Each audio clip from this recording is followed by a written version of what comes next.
الحمد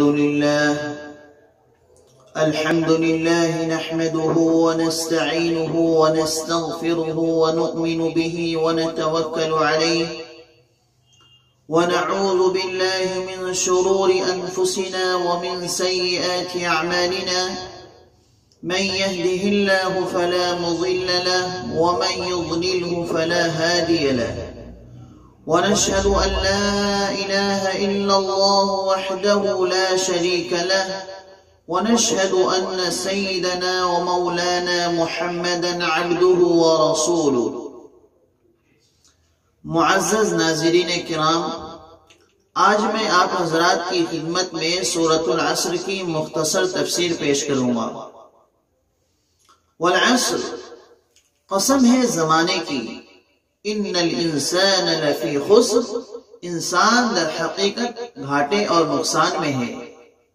الا الذین آمنوا وعملوا الصالحات وتواصوا بالحق وتواصوا بالصبر، مگر وہ لوگ جو ایمان لائیں اور اچھے عمل کریں اور آپس میں ایک دوسرے کو حق بات کی نصیحت کرتے رہیں اور آپس میں ایک دوسرے کو صبر کی نصیحت کرتے رہیں. والعصر، عصر زمانے کو کہتے ہیں، یعنی قسم ہے زمانے کی جس میں انسان کی عمر بھی داخل ہے، جس عمر کو انسان استعمال کر کے کمال سعادت اور خوشبختی کو حاصل کرتا ہے. یہ عصر سے مراد نماز عصر کا وقت ہے، جو کاروباری دنیا میں ایک خاص مشغولیت اور شرعی نقطہ نظر سے نہایت فضیلت کا وقت ہے. یہاں تک کہ اللہ کے نبی صلی اللہ علیہ وسلم نے ارشاد فرمایا کہ جس کی نماز عصر فوت ہو گئی گویا اس کا سارا کاروبار گھر بار لٹ گیا. جب ہم زمانے کی تاریخ پر غور کریں گے اور خود اپنی زندگی کے واقعات پر غور کریں گے تو ادنا سے غور و فکر کے بعد ہمیں یہ بات سمجھ میں آ جائے گی، یہ بات ثابت ہو جائے گی، جس انسان نے انجام بینی کو فراموش کر کے مستقبل سے غافل ہو کر محض لہو و لعب میں زندگی گزار دیا، وہ انسان یقینی طور پر ناکام اور نامراد بلکہ تباہ و برباد ہو گیا. اس لیے انسان کو چاہیے کہ اپنی زندگی کے قیمتی لمحات کو اللہ اور اس کے نبی صلی اللہ علیہ وسلم کی رضا جوئی میں صرف کرے. اگر کوئی انسان ایسا ہے جو انجام بینی کو فراموش کر کے اور مستقبل سے غافل ہو کر محض لہو و لعب اور شرارتوں میں زندگی گزارتا ہے تو وہ انسان یقینی طور پر ناکام اور نامراد ہے، جس کے بارے میں اللہ رب العزت نے ارشاد فرمایا ان الانسان لفی خسر، کہ انسان در حقیقت گھاٹے میں ہے. اور اگر کوئی خوش نصیب انسان ایسا ہے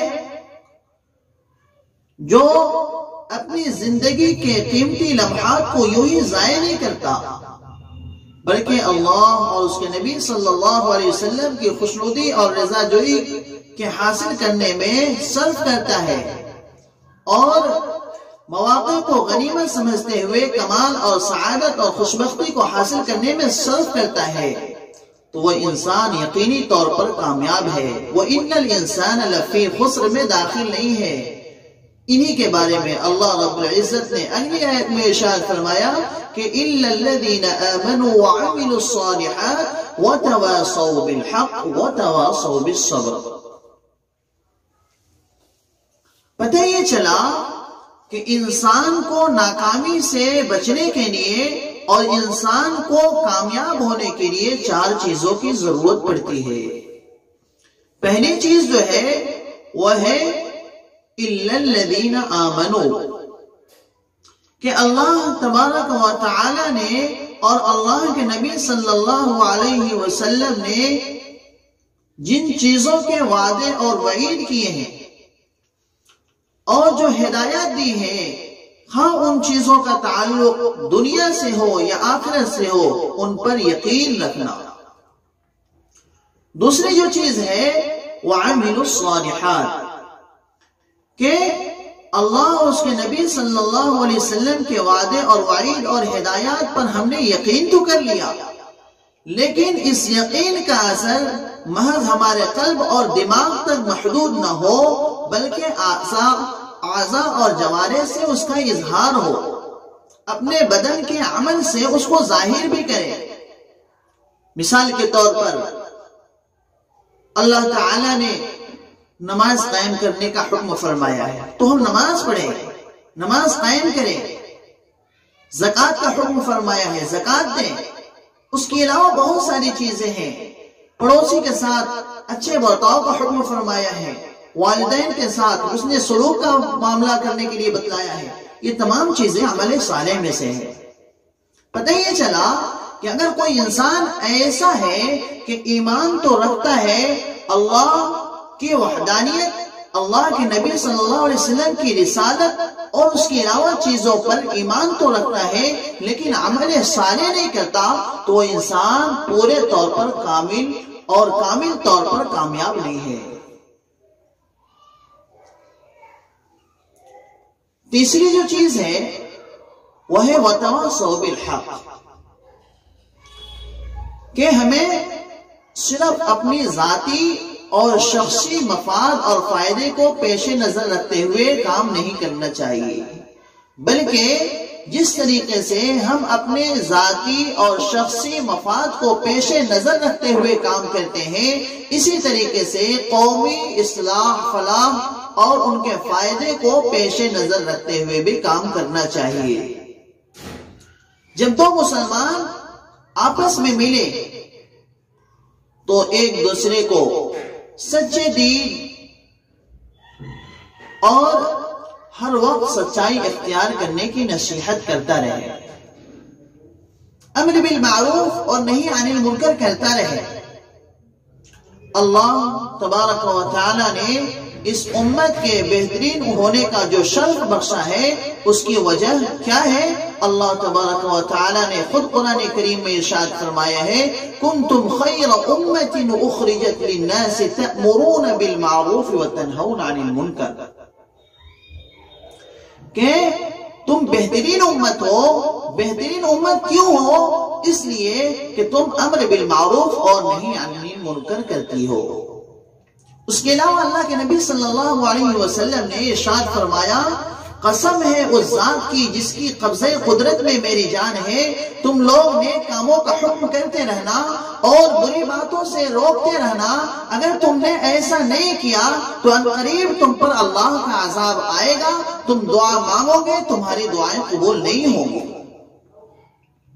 اس کے علاوہ بھی بہت ساری احادیث ہیں جو امر بالمعروف اور نہی عن المنکر کے سلسلے میں بتاتی ہیں۔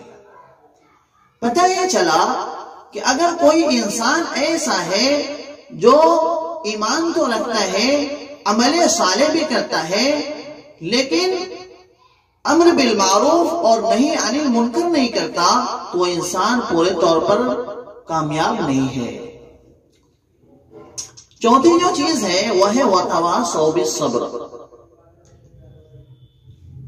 کہ حق بات کو لے کر جب انسان کھڑا ہوتا ہے، جب انسان حق بات کی تلقین کرتا ہے، حق بات کی دعوت دیتا ہے، تو ان کے راستے میں پریشانیاں بھی آیا کرتی ہیں، تو ان پریشانیوں سے ڈر کر اپنے آپ کو اس عمل سے دستبردار نہیں کرنا چاہیے، بلکہ ڈٹ کر عمل کرتے رہنا چاہیے۔ صبر کسے کہتے ہیں؟ صبر کہتے ہیں کہ انسان کی دلی خواہش کسی فریضے کو چھوڑنے کی ہو رہی ہو۔ مثال کے طور پر انسان کا جی یہ کہتا ہے کہ تم نماز نہ پڑھو، روزہ نہ رکھو، لوگوں کے ساتھ اچھے برتاؤ نہ کرو، والدین کے ساتھ حسن سلوک کا معاملہ نہ رکھو، تو انسان کو ایسا کرنا چاہیے۔ اگر انسان ایسا کرتا ہے ایسے موقع پر گویا کہ وہ صبر کرتا ہے۔ اور انسان کی دلی خواہش کبھی یہ ہو رہی ہو کہ ہم فلاں گناہ کر لیں، تو ایسے موقع سے گناہ کو چھوڑ دے، یہی صبر ہے۔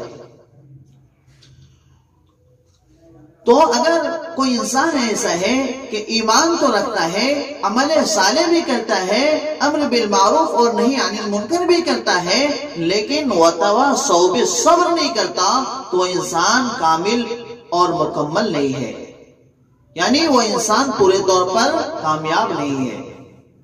تو انسان کو چاہیے وہ ایمان بھی رکھے، عمل صالح بھی کرے، اور وتواصوا بالصبر اور وتواصوا بالحق، چاروں چیزوں کو اپنائے اور چاروں چیزوں کا جامع بنے۔ اگر چاروں چیزوں کا جامع بنیں گے تو وہ انسان ان الانسان لفی خسر کے زمرے میں داخل نہیں ہے، بلکہ وہ انسان کامیاب اور بامراد ہے۔ در حقیقت یہ سورت قرآن کریم اور حکمت کا نچوڑ ہے۔ امام شافعی رحمۃ اللہ علیہ فرمایا کرتے تھے کہ اگر اللہ تعالیٰ قرآن کریم کی تمام سورتوں میں سے صرف سورۃ العصر کو نازل فرما دیتے تو عقل مند انسانوں کی رہنمائی اور ہدایت کے لیے کافی تھی۔ بزرگان سلف کا یہ طریقہ رہا ہے کہ جب دو مسلمان آپس میں ملتے تو جب تک اس سورت کو نہ سنا دیتے اس وقت تک جدا نہیں ہوتے۔ اللہ تعالی ہم تمام کو کہنے سننے سے زیادہ عمل کی توفیق عطا فرمائے۔ وآخر دعوانا الحمد للہ رب العالمین۔